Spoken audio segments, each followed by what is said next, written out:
को मोशन करने के लिए एक फोर्स की रिक्वायरमेंट होती है। बिना किसी फोर्स के कोई ऑब्जेक्ट मोशन में नहीं आ सकता, और कोई ऑब्जेक्ट मोशन में आता है तो इसका मतलब क्या है कि उस ऑब्जेक्ट पर कोई फोर्स एक्ट कर रहा है। अब उस ऑब्जेक्ट पर अगर कोई फोर्स एक्ट कर रहा है तो हमने बहुत सी ऑब्जेक्ट देखे हैं, जिस तरीके से हमने कार का एग्जाम्पल लिया, बहुत सी चीज़ों का, कार का, बस का, ट्रक का और बर्ड्स का, बहुत सी चीज़ों का एग्जाम्पल लिया, जिससे हमने देखा कि वहाँ पे मोशन तब होता है जब उनमें फोर्स लगता है। लेकिन यही मोशन नहीं, लेकिन हम कुछ और तरीके के मोशन भी देखते हैं जो हमारी डेली लाइफ में होते हैं। जैसे कि हम एक बॉल को ड्रॉप करते हैं ऊपर, तो बॉल जो होती है, बॉल हमेशा नीचे ही क्यों आती है? बॉल नीचे आती है तो इसका मतलब क्या है? इस पर कोई फोर्स एक्ट कर रही होगी। अब इस पर कोई फोर्स एक्ट कर रही है तो कौन सी फोर्स एक्ट कर सकती है इस पर, और उस फोर्स का नाम क्या है? बॉल ही क्यों, रेन ड्रॉप जो होती हैं, बिग क्लाउड जो होते हैं, क्लाउड से रेन आता है, रेन। तो ये रेन है, इस रेन ने क्या कर रखा है? रेन से वाटर आ रहा है ज़मीन पर। तो ये ऐसा क्यों होता है कि हमेशा वाटर जो होता है ज़मीन के नीचे ही आता है? ऐसा क्यों नहीं होता कि वाटर डाउन जाता है, डाउन जाने के बजाय ऊपर की तरफ क्यों नहीं आ पाता? इसी तरीके से आप देखिए, आपने कभी रिवर्स को देखा होगा, तो रिवर्स जो होती हैं एक झरने पे आने के बाद में ज़मीन के नीचे यूँ गिरती हैं, यूँ, तो और फिर यूँ होते हुए इस तरीके निकलती हैं। तो ये डाउन आ रही हैं, ये डाउन क्यों आ रही हैं? इसी तरीके से हम बहुत से ऑब्जेक्ट को देखते हैं। जब हम किसी ऑब्जेक्ट को इसी बॉल को हम लेते हैं, इस बॉल को अगर हम यहाँ से ऊपर फेंकते हैं तो एक सर्टेन टाइम इंटरवल के बाद में ये जीरो हो जाती है और ये दोबारा से लौट के इसी बॉल पे नीचे आ जाती है। जैसे कि हमने इसे अप किया तो ये डाउन आ जाती है। इस तरीके की हम अपने डेली लाइफ में बहुत से एग्जाम्पल देखते हैं। तो ये क्या ऐसा कारण है जिनकी वजह से ये सारे ऑब्जेक्ट जो हैं सरफेस पे आते हैं? तो इसका आंसर देने के लिए सबसे पहले एक साइंटिस्ट थे जिनका नाम था इसाक न्यूटन। वो एक बार एक एप्पल ट्री के नीचे बैठे हुए थे, तो उन्होंने ये नोटिस किया कि जितनी बार भी एक एप्पल पेड़ से गिरा वो हमेशा नीचे की तरफ ही आया। कभी ऐसा नहीं हुआ कि वो एप्पल उठ करके ऊपर की तरफ चला गया। तो इस बात को देखते हुए उन्होंने ये सोचा कि ऐसा क्यों हो रहा है, और उनका दिमाग चला।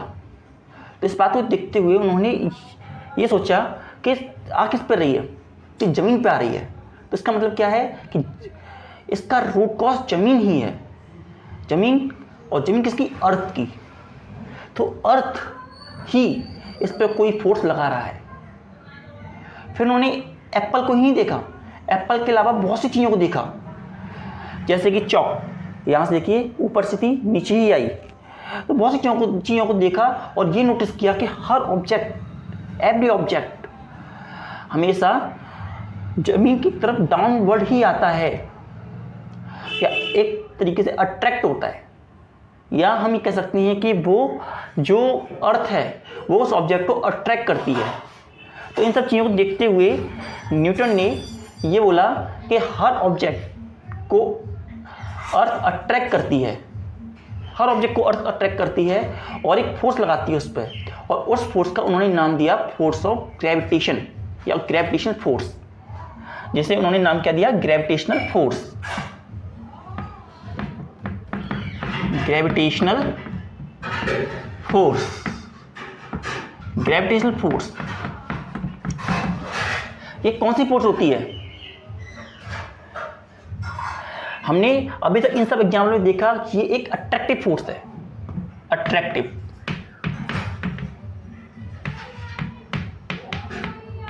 अट्रैक्टिव फोर्स है और हर ऑब्जेक्ट को ये अट्रैक्ट करने का ही काम करती है। It is a type of attractive force और हम थोड़ा सा लिखते हैं, कैसे बोलेंगे, the force with which earth attracts each object toward its center,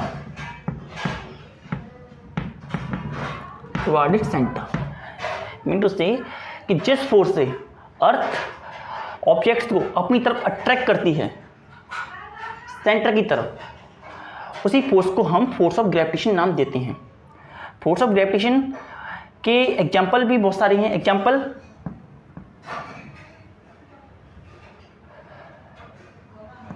falling of rain downward, falling of rain downward,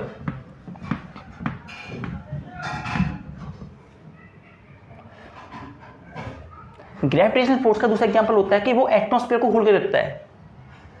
gravitational force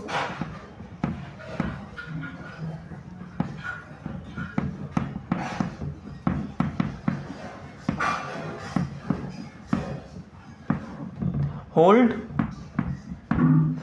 the atmosphere को होल्ड करने का काम करती है ग्रेविटेशनल फोर्स। इस तरीके से बॉल मूव डाउनवर्ड, बॉल जो होती है डाउनवर्ड आती है, बॉल मूव डाउनवर्ड, बॉल जो होती है डाउनवर्ड आती है, जमीन की तरफ अट्रैक्ट की जाती है क्योंकि उस पर एक फोर्स ऑफ अट्रैक्शन लग रहा है जिसकी वजह से वो उसकी तरफ जमीन पे खिंच रही है। अब ये सब बातें तो हमें समझ में आई। अब देखिए ये किस चीज़ से इफेक्ट होते हैं। न्यूटन ने क्या बोला? न्यूटन ने बोला, न्यूटन अट्रैक्ट एवरी ऑब्जेक्ट,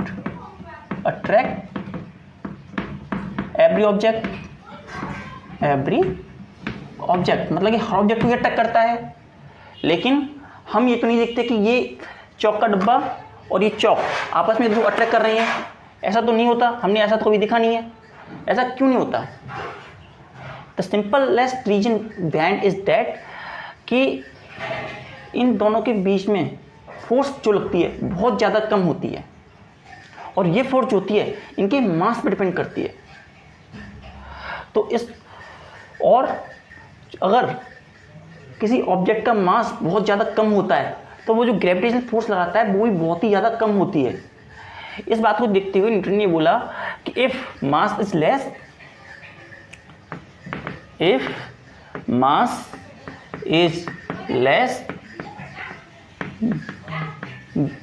जीवी और ग्रेविटेशनल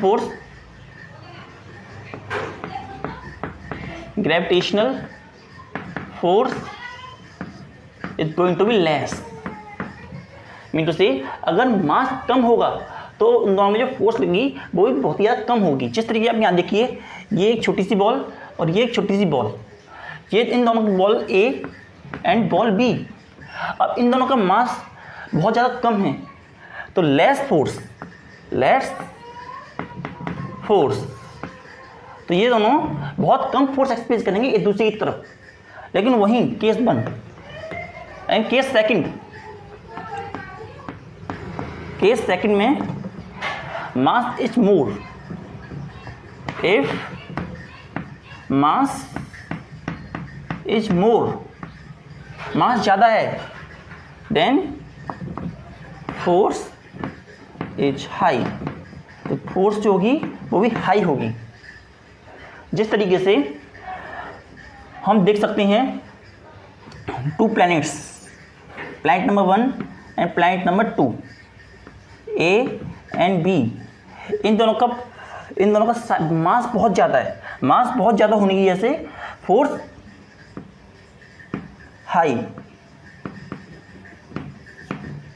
इज हाई। और एक पॉइंट और, किसी ऑब्जेक्ट में कितना ग्रेविटेशनल फोर्स लग रहा है ये केवल उसके मास की वजह से डिपेंड नहीं करता, इस बात पे भी डिपेंड करता है कि वो ऑब्जेक्ट कितना दूरी पर रखा हुआ है। अगर और दो ऑब्जेक्ट पास में हैं तो ज़्यादा ग्रेविटेशनल फोर्स लगाएंगे, और वहीं दो ऑब्जेक्ट दूर हैं तो रेस्पेक्टिवली वो कम ग्रेविटेशनल फोर्स लगाएंगे।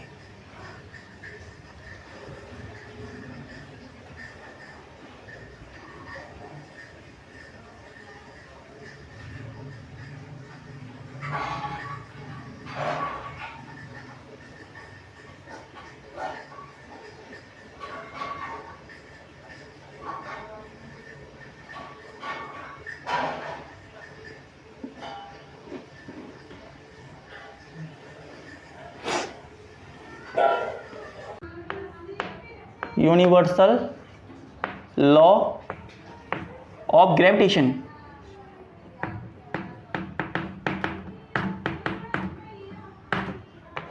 यूनिवर्सल लॉ ऑफ ग्रेविटेशन, इसके अकॉर्डिंग पहले हम समझते हैं, उसके बाद लिखेंगे। सपोज कीजिए अगर दो object number A and object number B, ये दो ऑब्जेक्ट्स हैं। अगर एक ऑब्जेक्ट का मास m1 है और सेकंड ऑब्जेक्ट का मास m2 है, और इन दोनों के बीच में जो डिस्टेंस बना हुआ है ना वो r है, तो according to Newton the force of attraction या force of gravitation in between the two object एक डायरेक्टली प्रोपोर्शनल फोर्स जो होगी वो डायरेक्टली प्रोपोर्शनल होगी in product of the mass. जो मास का प्रोडक्ट होगा m1 and m2 it directly proportional to the product of mass. जो product of मास है उसके डायरेक्टली प्रोपोर्शनल होगा, और वहीं जो फोर्स होती है फोर्स वो इनवर्सली प्रोपोर्शनल होती है उनके बीच में डिस्टेंस कितना है। पहले एक बात समझिए, डायरेक्टली प्रोपोर्शनल का मतलब क्या होता है। डायरेक्टली प्रोपोर्शनल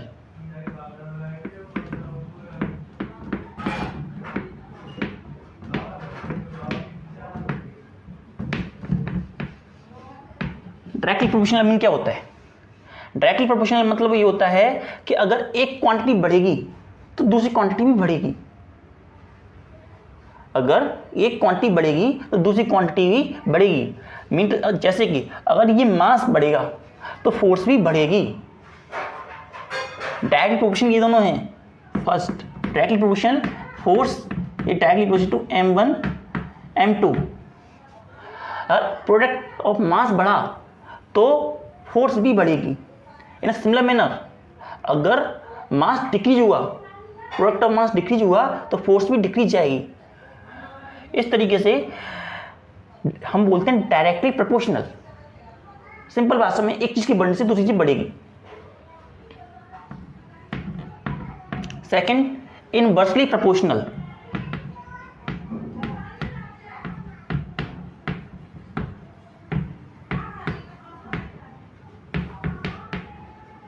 इनवर्सली प्रोपोर्शनल बोलने का मतलब क्या है कि अगर फोर्स जो होती है वो इनवर्सली प्रोपोर्शनल है टू स्क्वायर,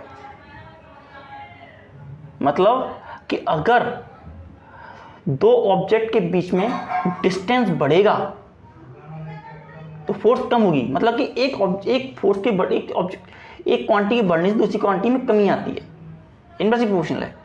और एक क्वांटिटी कम होने में से दूसरी क्वांटिटी इंक्रीज करती है, यही इनवर्सली प्रोपोर्शनल होता है। आप इन दोनों टर्म्स को बहुत ज़्यादा यूज करेंगे, इसलिए अभी से आप इनको समझते हुए चलें। So what is our universal law of gravitation? According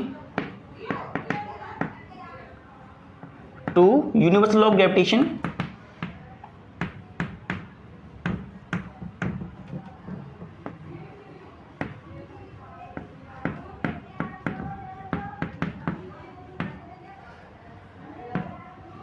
first each object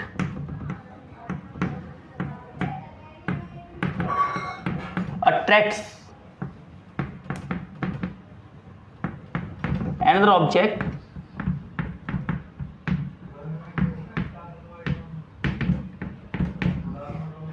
with a force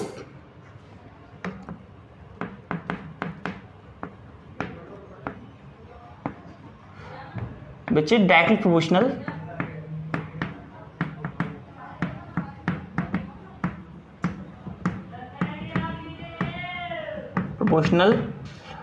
to their mass, to their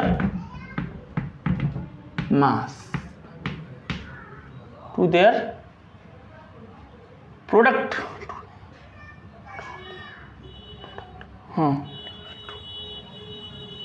directly proportional to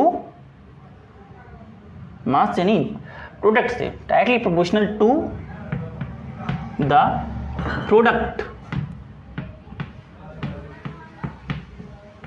of their mass, that is F is directly proportional to m1 and m2.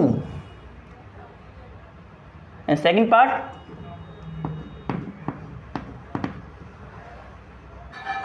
force of attraction in between two body is inversely proportional to square of distance in between them. Force of gravitation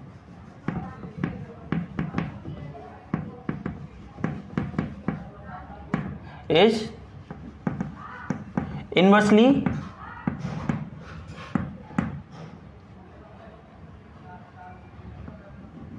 proportional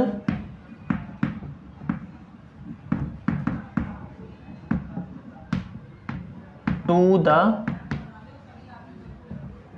square of distance in between them. Square of distance in between them mean force is inversely proportional to r square. That is equation number 1 and that is equation number 2.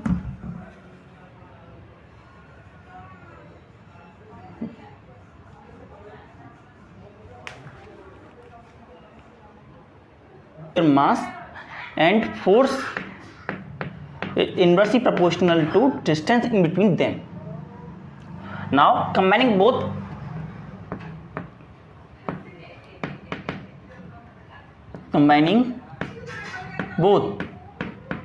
दोनों combine करने पर क्या बना? Force is directly proportional to m1 m2 upon r square, m1 m2 upon r square. Now जब हम proportionality के sign हटाते हैं तो हम एक कांस्टेंट भी लगाते हैं. तो हमने प्रोपोर्शनलिटी से साइन हटाने के लिए कांस्टेंट लिया g. तो force is equal to g m1 m2 upon r square, where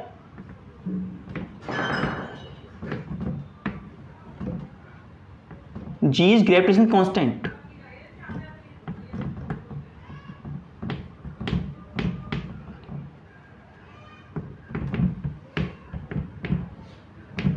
Gravitational constant.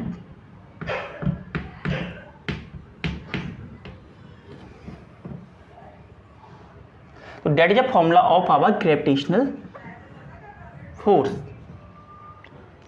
इस फॉर्मूले से क्या पता चलता है? हम बड़े आराम से बता सकते हैं कि यहाँ देखिए कि हमने जो आपको एग्जांपल दिया था कि बॉल्स के बीच में फोर्स कम क्यों लगती है. तो देखिए दो बॉल्स थी, इनका मास स्मॉल मास. तो according to formula mass, if mass is less small mass. तो देखिए ए और बी दोनों बॉल का जो मास है वो बहुत ज़्यादा कम है और इनके जो डिस्टेंस भी होगा r. देखिए इन दोनों बॉल के बीच में क्या है, मास बहुत ही ज़्यादा कम है और जब मास बहुत ज़्यादा कम है तो इसका मतलब क्या हुआ कि इन दोनों के बीच में जो फोर्स ऑफ अट्रैक्शन होगा वो भी बहुत ही ज़्यादा कम होगा। इसी तरीके से अगर हम दूसरी हम चीज़ देखते हैं कि दो बड़े बड़े प्लैनेट्स के बारे में बात करते हैं जब हम, तो ये प्लैनेट नंबर 1 और planet number 2 A and B, इसका मास m1, इसका मास m2, हैवी बॉडी, और अकॉर्डिंग टू फॉर्मूला मास ज़्यादा है, इनका मास कैसा है, बहुत ज़्यादा है। जब मास ज़्यादा है तो फोर्स भी ज़्यादा होगी, तो more force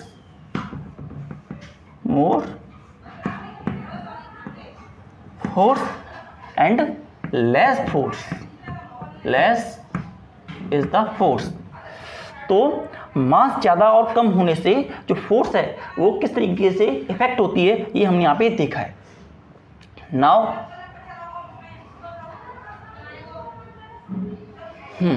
SI unit of gravitational force is same as the unit of force, that is newton. SI unit of gravitational force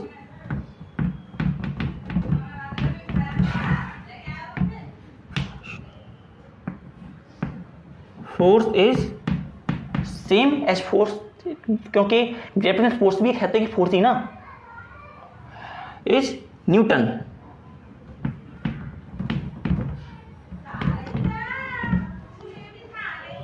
अब एक क्वेश्चन राइज करता है, ग्रेविटेशनल फोर्स स्केलर है या वेक्टर क्वांटिटी है? तो as force is vector quantity, तो gravitational force भी एक फोर्स है, तो वो भी एक वेक्टर क्वांटिटी ही होगा। तो ग्रेविटेशनल फोर्स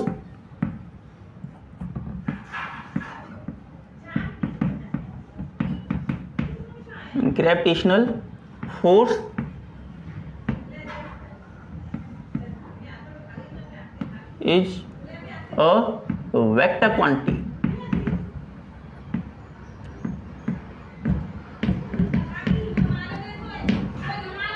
ग्रेविटेशनल फोर्स एक वेक्टर क्वांटिटी है।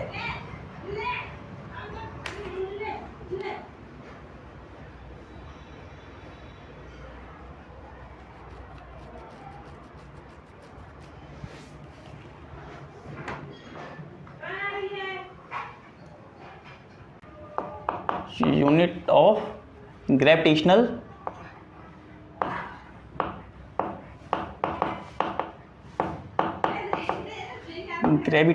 कांस्टेंट,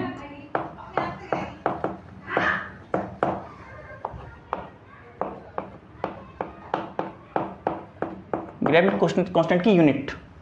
तो जैसे कि देखिए हमारा क्या फॉर्मूला क्या था, force is equal to G m1 m2 upon r square. देखिए तो यहाँ से क्या होता है, यूनिट ऑफ फोर्स क्या है, हम इसमें ऐसे यूनिट की बात करेंगे।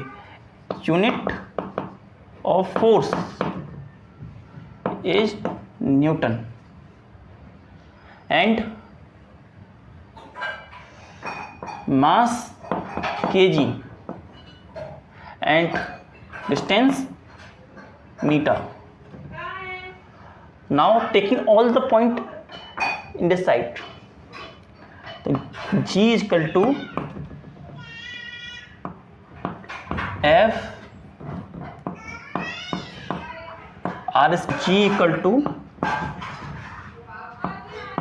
F R square m1 m2। तो यहाँ वैल्यू पुट करने पर newton metre square and KG क्या बनाइए, newton metre square upon KG square. So newton metre square and KG -2। और इसकी जो वैल्यू होती है, वैल्यू ग्रेविटेशनल कांस्टेंट की जो वैल्यू होती है 6.67 इंटू 10⁻11 होती है। एक कैलकुलेटेड वैल्यू है, इसकी यूनिट लगाने पर kg स्क्वायर। ये वो फोर्स होती है, ये ग्रेविटी इतनी वो फोर्स होती है जब 1 kg के दो ऑब्जेक्ट 1 kg के दो ऑब्जेक्ट आपस में 1 मीटर के डिस्टेंस पर रखे हुए हैं, तो जब दो ऑब्जेक्ट ए और बी में जो फोर्स लगता है वह फोर्स 6.67 इंटू 10⁻⁻11 न्यूटन के बराबर होता है। और एक ग्रेविटेशनल कांस्टेंट की ये वैल्यू रहती है। ये हमारी वैल्यू हमें लर्न कर लेनी चाहिए, हमें काम आएगी। Okay,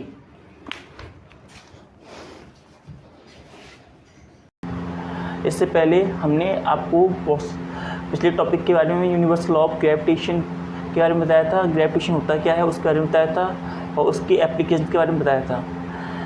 universal law of gravitation की वजह से बहुत सारे ऑब्जेक्ट एक दूसरे को बाइंड किए रखते हैं। हमने जैसे पढ़ा था ग्रेविटेशनल फोर्स होती है, यूनिवर्सल फोर्स होती है, वो हर एक ऑब्जेक्ट के बीच में लगती है। इसलिए चाहे वो छोटे से छोटा ऑब्जेक्ट हो, चाहे बड़े से बड़ा प्लैनेट का ना हो, हर ऑब्जेक्ट के बीच में यह फोर्स लगती है। इसलिए इसे यूनिवर्सल ग्रेविटेशनल फोर्स बोलते हैं। और अगर किसी ऑब्जेक्ट का मास ज़्यादा होगा तो ग्रेविटेशनल फोर्स भी ज़्यादा होगी, और वहीं अगर मास कम होगा तो ग्रेविटेशनल फोर्स भी कम होगी। इसी तरीके से जो दो बॉल्स होती हैं उनके मास कम होते हैं, इसलिए उनमें फोर्स ऑफ अट्रैक्शन भी कम होता है। वहीं अर्थ बिटवीन टू अर्थ एंड सन जो होता है, उन दोनों के बीच में फोर्स ऑफ अट्रैक्शन ज़्यादा होता है क्योंकि मास भी ज़्यादा है। और जो ग्रेविटेशनल फोर्स है यही रिस्पॉन्सिबल है सोलर सिस्टम को अपने सर्कुलर ऑर्बिट पर रिवॉल्व करने के लिए, सन के अराउंड रिवॉल्व करने के लिए। अर्थ जो मेन रीजन है वो हमारी ग्रेविटेशनल फोर्स ही है। अर्थ ही नहीं, सभी प्लैनेट ग्रेविटेशनल फोर्स एक्सपीरियंस करते हैं सन की वजह से, और इस ग्रेविटेशनल फोर्स की वजह से ही सन के ऑल अराउंड रिवॉल्व करते हैं। In a similar manner tides in a sea are going to be produced because of the gravitational force in between the earth and moon. Earth और मून के बीच में gravitational force होता है, और वो gravitational force जो होती है ये लीड करता है उसको कि सी में टाइड्स बनते हैं। टाइड में लहरें, कभी लहर बहुत ज़ोर से बनती है, कभी धीरे बनती है, कभी ज़ोर से बनती है आगे आती है, कभी धीरे आती है। पानी की लहर बहुत ज़ोर से आना, यही हमारा यूनिवर्सल लॉ ऑफ ग्रेविटेशन के कुछ एग्जांपल्स हैं। इस तरीके से हमने यहाँ पे देखा कि यूनिवर्सल लॉ ऑफ ग्रेविटेशन के बहुत से एग्जांपल हैं जो हम अपनी डेली लाइफ में देखते हैं, या हमने सुने हैं, देखिए थोड़ा बहुत हमने एक्सपीरियंस भी किए हैं। इसके बाद में हम जो नेक्स्ट टॉपिक पे जा रहे हैं वो है हमारा Kepler's law of motion. Kepler's जो थे एक 16th सेंचुरी के एस्ट्रोनॉमर्स थे। उन्होंने प्लैनेट्स के मोशन को देखते हुए, उनकी कैलकुलेशन को देखते हुए उन्होंने प्लैनेट के मोशन के लिए 3 लॉ दिए जिन्हें Kepler's law of planetary motion बोलते हैं। और ये सेम लॉ जो होते हैं, यही सेम लॉ सैटेलाइट के रिवॉल्यूशन के लिए भी अप्लाई हो सकते हैं। सैटेलाइट्स जैसे कि moon,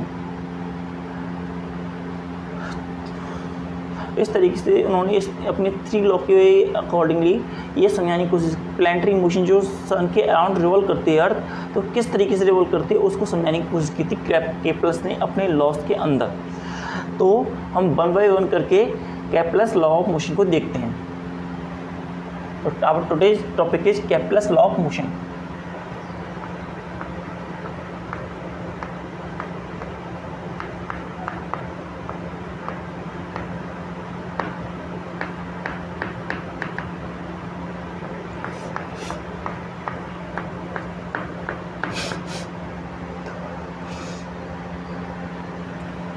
First law.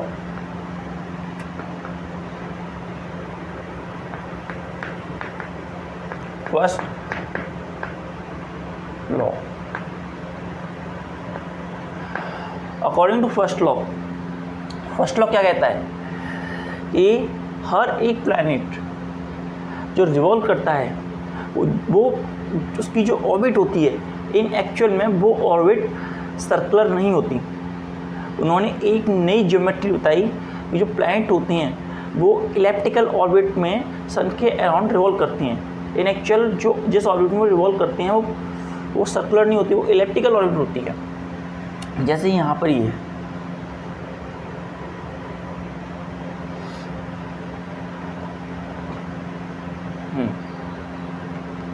Elliptical orbit के 2 फोकस 2 होते हैं।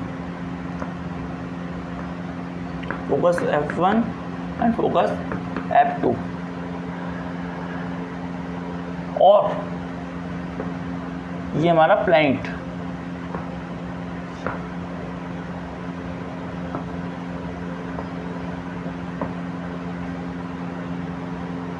सपोज अर्थ। तो अकॉर्डिंग टू फर्स्ट लॉ ये कहता है कि ये सारे के ऑल प्लैनेट, जितनी प्लैनेट्स होते हैं सारे के सारे अर्थ को लेके सन के अराउंड रिवॉल्व करते हैं इन इलेप्टिकल ऑर्बिट। और इलेप्टिकल ऑर्बिट में जो सन होता है बस इलेप्टिकल ऑर्बिट के दोनों फोकस में से एक फोकस में प्रेजेंट होता है। Let us suppose that is our sun.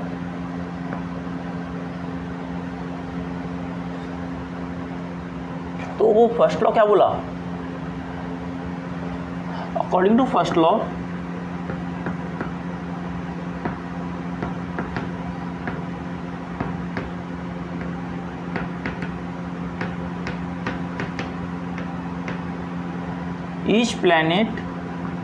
each planet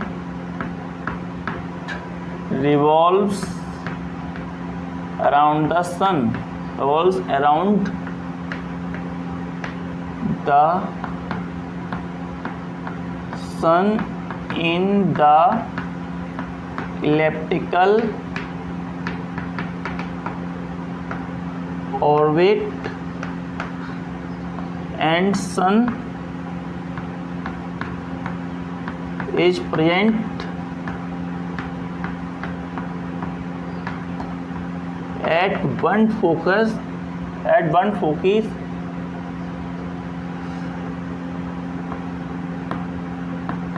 either of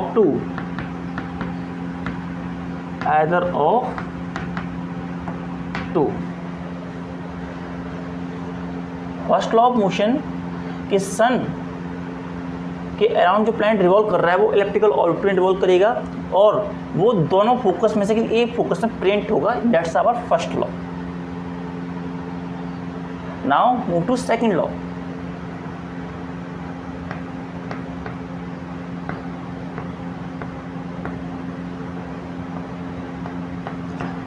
second law क्या बताता है? सेकेंड लॉ कहता है कि जिस तरीके से ये हमारा प्लैनेट है, प्लैनेट की orbit, suppose that's a orbit of planet and suppose sun is present there,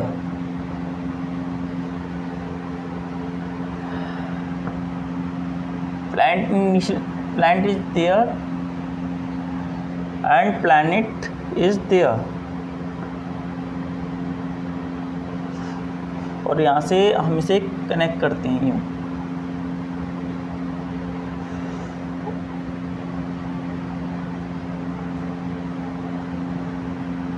ये। तो ये पोजीशन को हम मानते हैं AB और ये CD। तो अकॉर्डिंग टू सेकंड लॉ ये कहता है कि अगर कोई प्लैनेट सन के अराउंड रिवॉल्व करता है और दिए गए टाइम में वो इक्वल डिस्टेंस ट्रेवल करता है in equal interval of time, equal distance in equal interval of time. Mean to say जो लाइन प्लैनेट को और सन को ज्वाइन कर रही है वो इक्वल इंटरवल ऑफ टाइम में इक्वल एरिया स्वीप करेगी। मीन टू से ये एरिया और ये एरिया और टाइम टी में है, दोनों का टाइम पीरियड सेम है, टी है, टाइम टी है दोनों का। तो ये दोनों की वैल्यू जो होगी सेम होगी। मीन टू से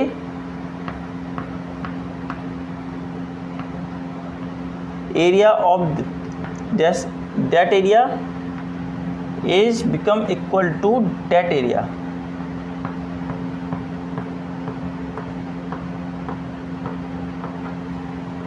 ये एरिया और ये एरिया आपस में इक्वल होंगे और अगर प्लैनेट की नियर है सन के तो मूव विद फास्ट स्पीड,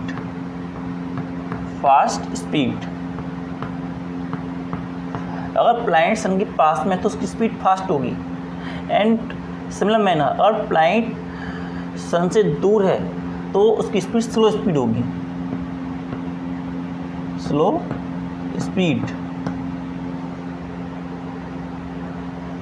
तो क्या बोला सेकंड लॉ, इसे देखते हैं।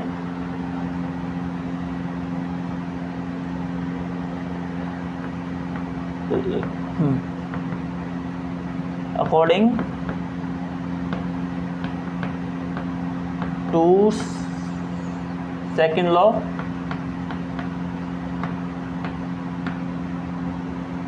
line joining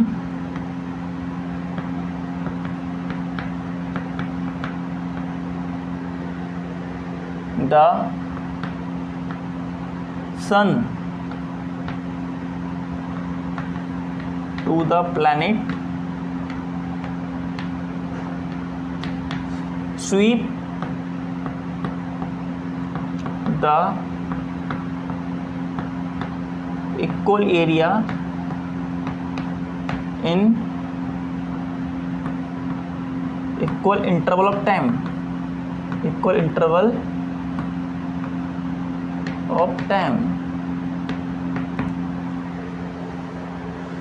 मीन टू से कि जो लाइन जो होती है जो सन और प्लैनेट को टच कर रही है वो इक्वल इंटरवल टाइम के अंदर इक्वल एरिया स्वीप करेगी। Mean to say area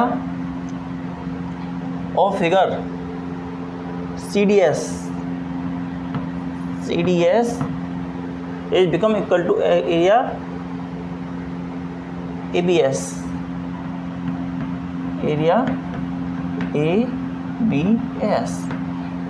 mean to say ये एरिया और ये area A1 and area A2, and area A2. That's a second law of motion. Second law of motion is second law of planetary motion.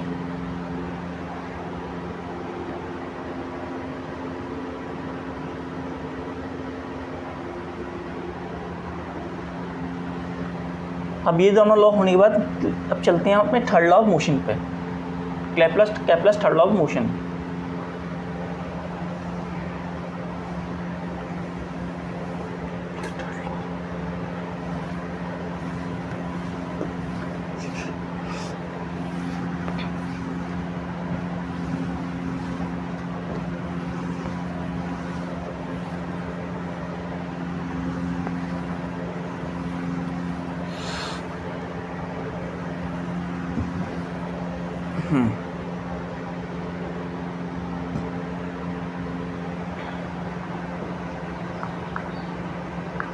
Kepler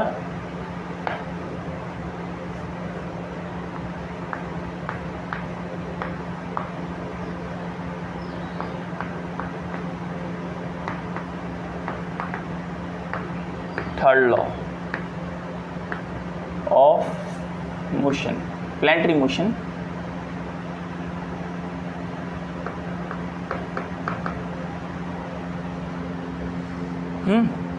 तो इसके according क्या होता है, ये बताता है हमें क्यूब ऑफ डिस्टेंस।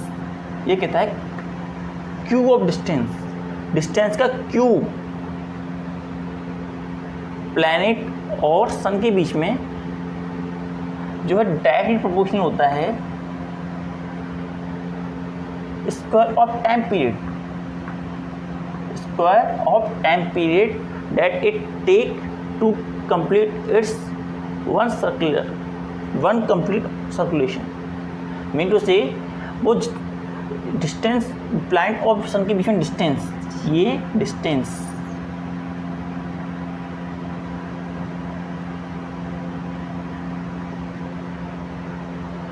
आर जो है इसे पूरा रिवॉल्यूशन लेने में टाइम टी लगता है। इनके बीच में उन्होंने रिलेशन बताया कि ये इधर प्लैनेट है, इधर सन है, लेट्स से अर्थ। तो प्लैनेट और अर्थ के बीच में डिस्टेंस और पूरा रिवॉल्यूशन लेने में टाइम जो लग रहा है वो टाइम है t। तो जो cube of distance is directly proportional to square of time. तो according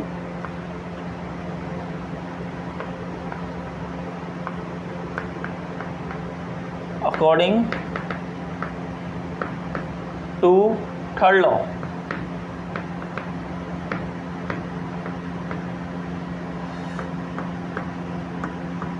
Q of distance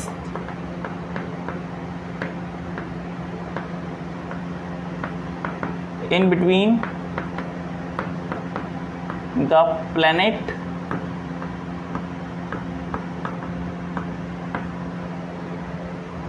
and sun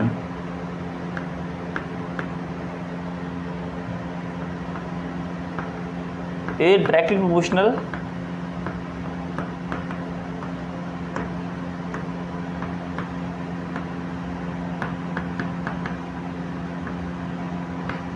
to the square of time period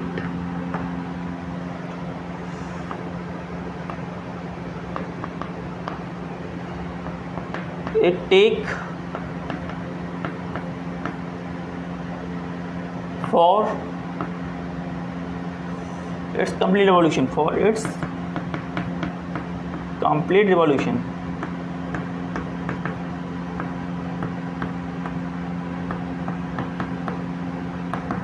अपने कंप्लीट रिवॉल्यूशन के लिए।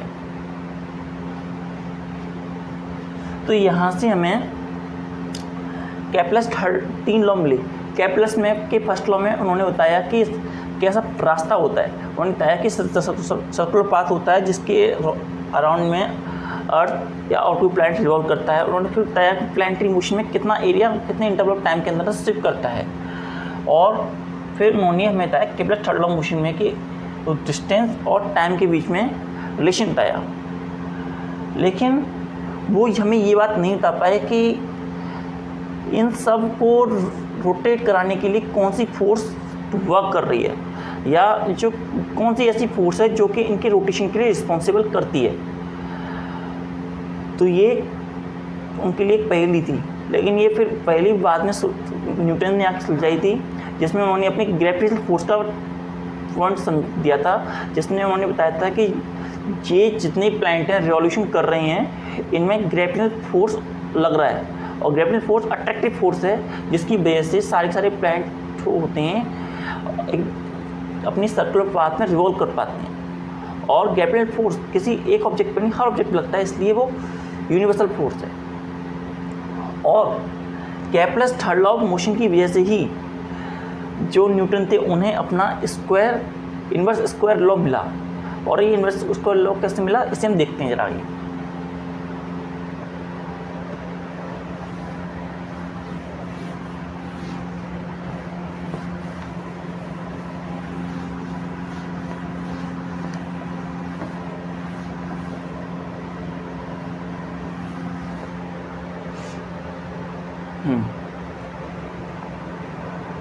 इन्वर्स स्क्वायर लॉ,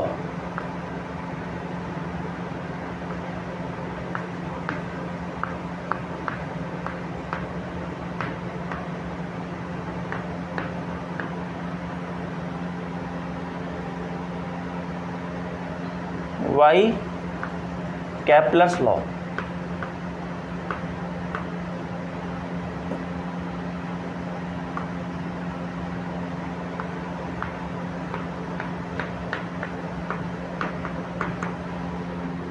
देखिए, जैसा कि हमें पता है, हमने आपको इनिशियल स्टेट जो क्लास 9 का चैप्टर मोशन उसमें बताया था कि जब कोई ऑब्जेक्ट सर्कुलर पाथ में रिवॉल्व करता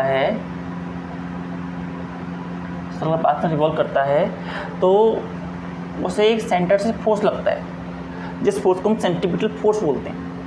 और ये सेंट्रीपिटल फोर्स की जो वैल्यू होती है वो फोर्स जो होती है मास वेलोसिटी के स्क्वायर अपॉन आर के बराबर होती है। तो यहाँ से शुरुआत करते हैं। Centripetal force,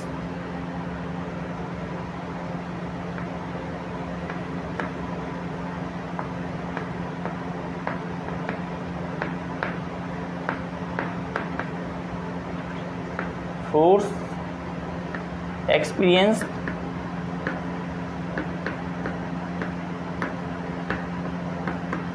bye the planet,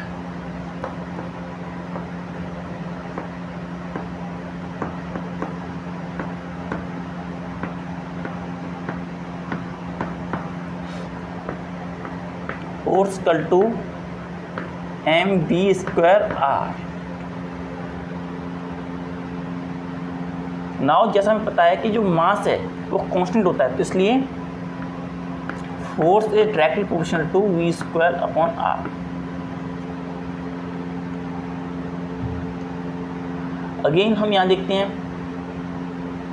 किसी भी ऑब्जेक्ट की वेलोसिटी क्या होती है, वेलोसिटी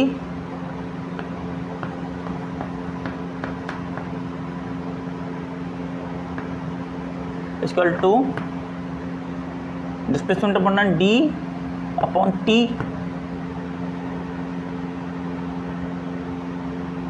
अब डिस्टेंस क्या होगा, डिस्टेंस ये वाला पाथ होगा, कहा जाए तो d क्या होगा, circumference, d equal to circumference upon time.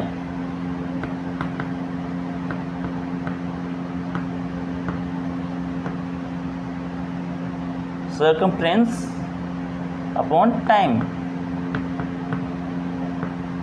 Circumference कितनी है इसकी, सर्कमफ्रेंस है 2πr अपॉन t। तो वेलोसिटी का फॉर्मूला क्या बना, velocity equal to 2πr upon t। अब जैसा कि देख सकते हैं यहाँ पे 2π जो है कांस्टेंट वैल्यू है, 2π कांस्टेंट वैल्यू है, तो हम इसे तो इसे हम हटा सकते हैं बाई प्रोपोर्शनल लगाते हुए, proportional to r upon t। Now हमने क्या किया, स्क्वायरिंग बोथ द साइड, दोनों साइड हमने क्या किया, स्क्वायर किया।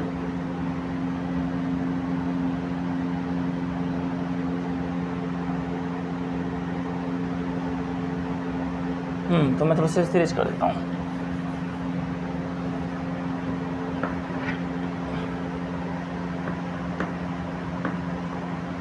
स्क्वायरिंग बोथ साइड, दोनों साइड स्क्वायर किया, क्या हुआ, v² directly proportional to r² upon t²। Now v² हमने क्या किया, डायरेक्टली प्रोपोर्शनल है तो r² अपॉन t² हमने r अपॉन r किया, तो क्या हुआ इसमें से, यहाँ आया v² directly proportional to r³ upon t² into 1 upon r, and that is constant from Kepler's law, from Kepler third law, it is constant. So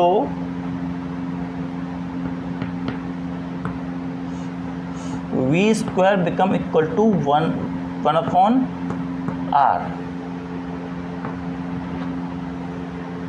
v² की जो वैल्यू है 1 अपॉन r के बराबर हो गई। अब देखिए यहाँ पर फोर्स जो है, यहाँ पे देखिए force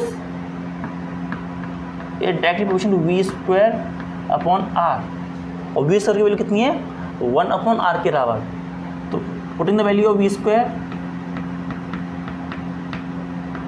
putting the value of v², तो फोर्स क्या हुआ, force is directly proportional to 1 upon r into 1 upon r, तो force is directly proportional to 1 upon r²। That is the inverse square law, that is inverse square law.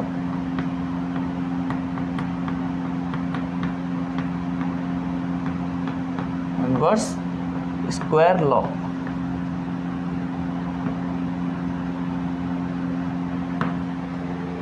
इस तरीके से Kepler's law का use करते हुए हमने देखा कि न्यूटन ने किस तरीके से इनवर्स स्क्वायर लॉ को बनाया था।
Now, gravitational force and third law of motion.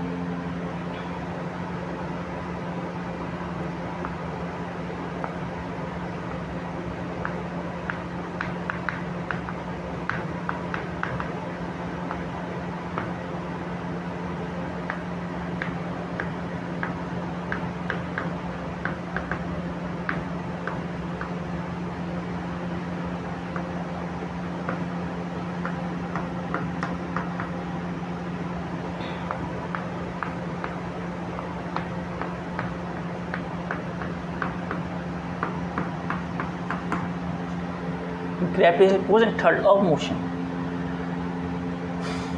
तो थर्ड लॉ ऑफ मोशन क्या कहता है?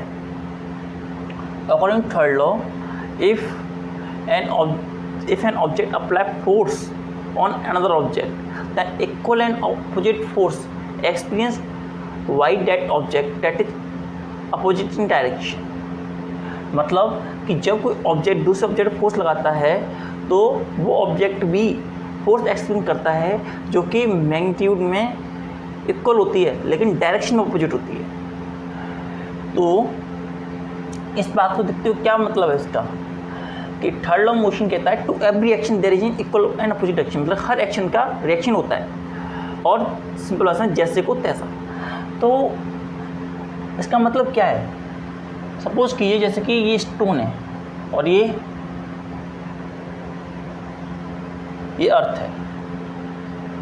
अगर ये स्टोन इधर अर्थ के द्वारा अट्रैक्ट किया जा रहा है, attracted by earth, move down, नीचे की तरफ अर्थ के द्वारा अट्रैक्ट किया जा रहा है, तो इसका मतलब ये है कि जो अर्थ है ये इस अर्थ के द्वारा भी अट्रैक्ट हो रहा है। मीन टू से अर्थ ऊपर की तरफ जा रही है थोड़ा सा, क्योंकि जब ये डाउन जा रहा है तो अर्थ भी अब जानी चाहिए।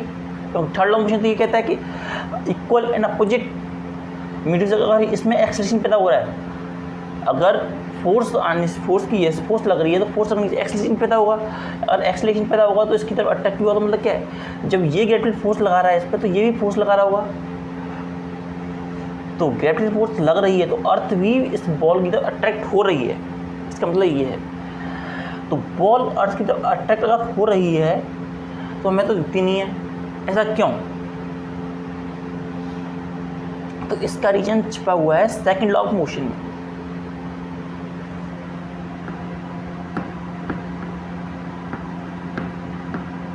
Second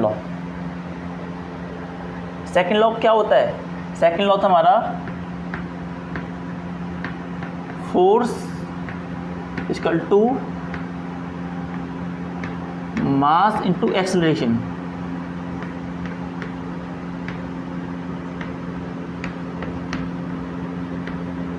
force equal to mass into acceleration, F is equal to ma। So acceleration is equal to F upon m, x is equal to F upon m। जिस तरीके से देख सकते हैं कि एक्सेलरेशन जो आ रहा है हमारा, acceleration is inversely proportional to mass. इसीलिए हम क्या देख सकते हैं कि जो बॉल है उसका मास बहुत ही ज़्यादा कम है, और बॉल का मास कम है इसलिए उसमें एक्सेलरेशन भी ज़्यादा पैदा हुआ है। और वहीं अर्थ का मास बहुत ज़्यादा है, बहुत ज़्यादा एज़ कम्पेयर टू बॉल, इसलिए उसमें एक्सेलरेशन पैदा होता भी है तो वो नाक पर होता है, वो नज़रअंदाज करने लायक होता है, उसे हम नोटिस भी नहीं कर सकते। जैसे बोल सकते हैं as the mass of ball is very small,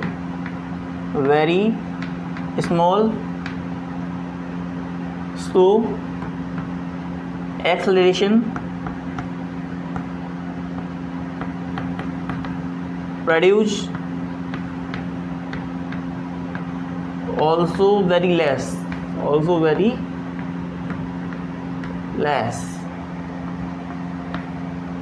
जो मास है बॉल का बहुत ही ज़्यादा कम है, इसीलिए उसमें जो एक्सचेंज पैदा हुआ है वो भी कम ही है। Second,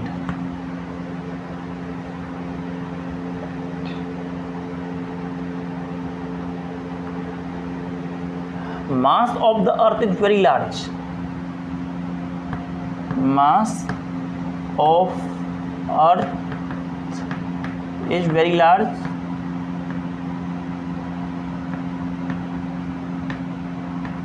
so the acceleration produced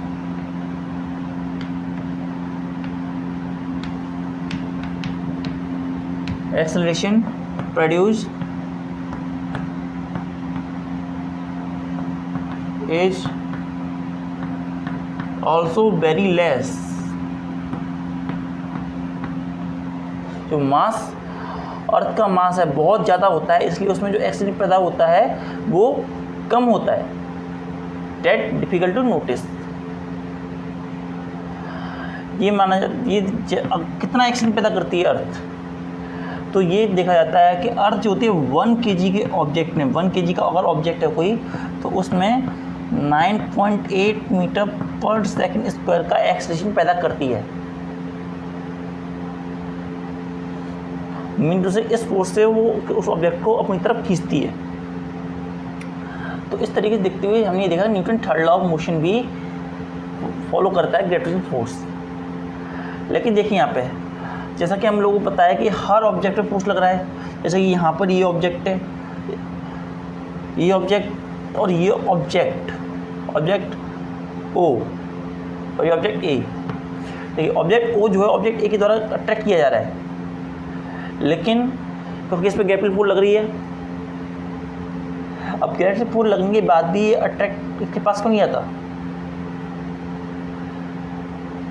same answer is this कि इस पर लगने वाली फोर्स केवल यही फोर्स नहीं है, ये और भी ऑब्जेक्ट के द्वारा फोर्स एक्सपीरियंस करता है। यहाँ से, यहाँ से, यहाँ से, यहाँ से और यहाँ से, इस पर हर जगह से फोर्स एक्सपीरियंस होता है। हर ऑब्जेक्ट ऊपर इधर हर जगह से फोर्स लग रही है यूँ। तो जब हर तरीके से हर जगह से फोर्स लग रही है इस पर, और ये अर्थ भी फोर्स लगा रहा है, तो नेट फोर्स जो होती है, नेट फोर्स पर लगने वाली net force is 0। Mean to से what kind of force is that? It is type of balance force. तो एक तरीके बैलेंस फोर्स उस ऑब्जेक्ट पे लग गई, बैलेंस्ड